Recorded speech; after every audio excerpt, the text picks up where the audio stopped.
नमस्कार मु दीपक सेनापति आज शुणा 32 सिंहासन कहानीर अष्टम भाग पंचम पुतलिका लीलावती कथा परिवेषण परशुराम बेहेरा।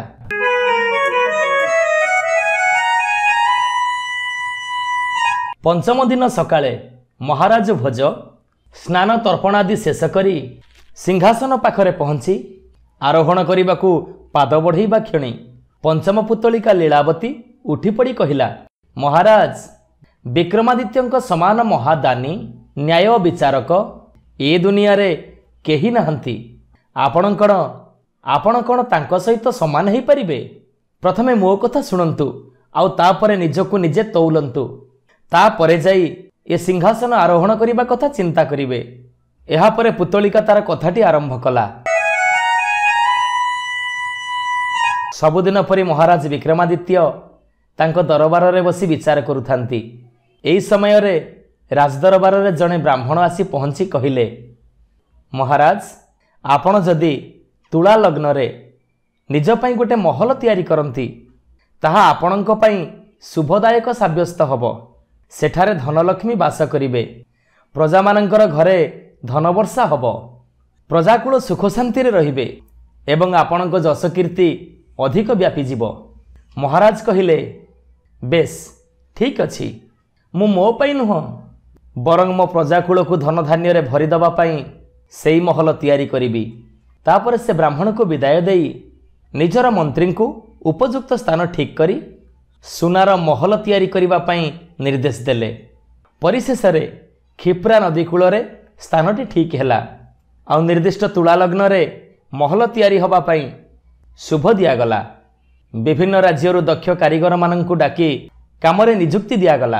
अल्प काल मध्यरे सुना रूपा हीरा मोती माणिक मणिमुक्ता खचित एक विशाल महल तयारी हो गला। से तथाकथित ब्राह्मण को डकई पठेई महाराज महल देखिबाकू गले। महलर सौंदर्य भव्यता आउ विशालता को लक्ष्य करी ब्राह्मण जनक मन दुखरे कहिदेले, एमिति एक महलर मालिक हो पारिले मो जीवन धन्य हो जाता। एतिकी शुणी महाराज विक्रमादित्य निज महान त्यागर परिचय देई तुरंत कहिले, हे ब्राह्मण एई मुहूर्तरु ए महलर अधिकारी होउचंती आपण। मु ए महल को आपण को दान करि दउची।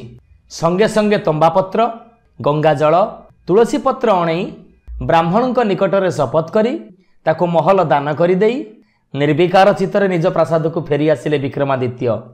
ब्राह्मण खुशी मनरे निज घर को जाई ब्राह्मणी आउ तार परिवार लोकंकु सबु कथा कही महाराजंकर प्रशंसा करने लगिले।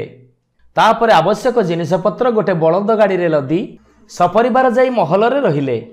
समस्ते महलर चाकचक्य देखि आश्चर्यचकित हेले। रातिरे शोइबा परे हठात ब्राह्मण और ब्राह्मणीर निद भांगीगला। सेमाने देखिले भंडार घरु एक ज्योति उद्भासित होउची एवं अदृश्य भावरे केही जणे कहुथिबार सुनिले, मु धनलक्ष्मी तमर भाग्य बलरू एठिकी आसीची, तमे जहा मागिब मु ताहा देबी, यथाशीघ्र माग। ए कथा सुनी दुहे नीरव रहिले। पुणी किछि समय पर से अदृश्य आवाज सुना जिबारु ब्राह्मणी डरी जाई अचेत हो गला। ब्राह्मण भी चुप रहिले आउ धनलक्ष्मी रुष्ट होई चली गले। परदिन ब्राह्मण जाई राजदरबार रे पहुंची कहिले, महाराज मोर बहुमूल्यवान महल दरकार नहीं, आपण ताहा फेरई नियंतु आउ मु मोर पूर्व घर को फेरी जाउची। महाराज कहिले, दान देई फेरस्त नबा मोर धर्मसम्मत नुहे, ता छड़ा सुनार महल पाई काहेकि आपण फेरई देबाकू चाहुचंती? ब्राह्मण जनक निज जिद रे अटल रहिथिबारु महाराज ताकू महलर उपयुक्त मूल्य प्रदान करी तांकठारु किनि नेले। धन संपद धरी ब्राह्मण निज घर को फेरी गले। महाराज निजे आसी सेठारे रहिले आउ दरबार बसैले। दिने रातिरे शोइथिबा अवस्थारे स्वयं माँ लक्ष्मी प्रकट हेले। महाराज प्रणाम जणई माँ लक्ष्मी को स्वागत कले। लक्ष्मी धन वर्षा करने को कहिबारु महाराज कहिले, माँ आपणकर असीम कृपारु मो पाखरे तो सबू अछि, तथापि माँ जदि दया करुचंती तेबे मो कक्ष छाड़ी मो प्रजा मानंक घरे धन वर्षा करांतु। महालक्ष्मी तथास्तु कही विदाय नेले। परदिन महाराज घोषणा कले, सबु धन को माँ लक्ष्मींकर वरदान भावी कोषागार रखा जाऊ ଏବଂ ପ୍ରଜାଙ୍କ ମଙ୍ଗଳ ପାଇଁ ଖର୍ଚ୍ଚ କରାଯାଉ। ରାଜ୍ୟରେ ପ୍ରଜାମାନଙ୍କ ଘରେ ଯେଉଁ ଧନବର୍ଷା ହୋଇଥିଲା ତାହାକୁ ସେମାନେ ରାଜାଙ୍କର ଭାବି କେହି ହାତ ଲଗାଇଲେନି। ପ୍ରଜାମାନଙ୍କର ସଚ୍ଚୋଟତା ଆଉ ରାଜଭକ୍ତି ଦେଖି ମହାରାଜ ବିକ୍ରମାଦିତ୍ୟ ପ୍ରୀତ ହେଲେ ଏବଂ ଘୋଷଣା କଲେ ଯେ ଯାହା ଘରେ ଯେତିକି ଧନ ଅଛି ସେସବୁ ତାଙ୍କର, ଆଉ ସେ ଯେପରି ଅନ୍ୟର ଧନ ପ୍ରତି ଲୋଭ ନ କରେ, ହାତ ନ ଲଗାଏ, ଆଉ ନହେଲେ ଦଣ୍ଡ ପାଇବାକୁ ବାଧ୍ୟ ହେବେ। ମନ୍ତ୍ରୀଙ୍କ ଅଧ୍ୟକ୍ଷତାରେ ରାଜପରିଷଦମାନଙ୍କର ଦଳ ଗଠନ କରାଯାଇ ରାଜ୍ୟରେ ମା ଲକ୍ଷ୍ମୀଙ୍କର ଆରାଧନା କରାଗଲା। ପ୍ରଜାମାନେ ସୁଖ ଶାନ୍ତିରେ ରହିଲେ, କାହାରି କିଛି ବି ଅଭାବ ଅସୁବିଧା ରହିଲାନି। ସମସ୍ତେ ମହାରାଜ ବିକ୍ରମାଦିତ୍ୟଙ୍କର ଜୟ ଜୟକାର କଲେ। ଏତିକି କହି ପଞ୍ଚମ ପିତୁଳିକା ଲୀଳାବତୀ ପ୍ରଶ୍ନ କଲା, ମହାରାଜ, ଆପଣ କ'ଣ କେବେ ଆପଣଙ୍କ ପ୍ରଜାମାନଙ୍କ ପାଇଁ ଏପରି ତ୍ୟାଗ ସ୍ୱୀକାର କରିଛନ୍ତି? ସ୍ୱୟଂ ମା ଲକ୍ଷ୍ମୀ ଆସି ଆପଣଙ୍କ ରାଜ୍ୟରେ ଧନବର୍ଷା କରିଛନ୍ତି? ଯଦି ହଁ, ତାହେଲେ ସିଂହାସନରେ ଆରୋହଣ କରିବା ପାଇଁ ଆଗକୁ ବଢ଼ନ୍ତୁ, ନଚେତ୍ ବିକ୍ରମାଦିତ୍ୟଙ୍କର ଏହି ଚମତ୍କାରୀ ସିଂହାସନରେ ବସିବାର ଆଶା ସବୁଦିନ ପାଇଁ ତ୍ୟାଗ କରିଦିଅନ୍ତୁ। ମହାରାଜ ଭୋଜ କିଛି କହି ନପାରି ଉଆସକୁ ପ୍ରତ୍ୟାଗମନ କଲେ।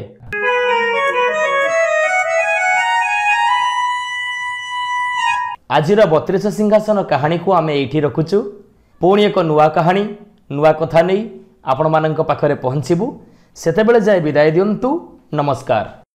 ନମସ୍କାର ଶ୍ରୋତା ବନ୍ଧୁ, ଯଦି ଆପଣମାନଙ୍କୁ ଆମ ଗପ ଭଲ ଲାଗୁଥାଏ, ଆପଣଙ୍କ ମନକୁ ଛୁଉଁଥାଏ, ତେବେ ଲାଇକ୍ କରନ୍ତୁ, ସବସ୍କ୍ରାଇବ୍ କରନ୍ତୁ। ସୁନ୍ଦର ସୁନ୍ଦର କାହାଣୀ ନେଇ ଆମେ ପୁଣି ଆପଣଙ୍କ ପାଖରେ ଆଗକୁ ଆସିବୁ। ଆପଣ ସବସ୍କ୍ରାଇବ୍ କରିବା ପରେ ବେଲ୍ ଆଇକନ୍କୁ ଦବାଇବା ପାଇଁ କେବେ ବି ଭୁଲିବେନି। ଜୟ ଜଗନ୍ନାଥ।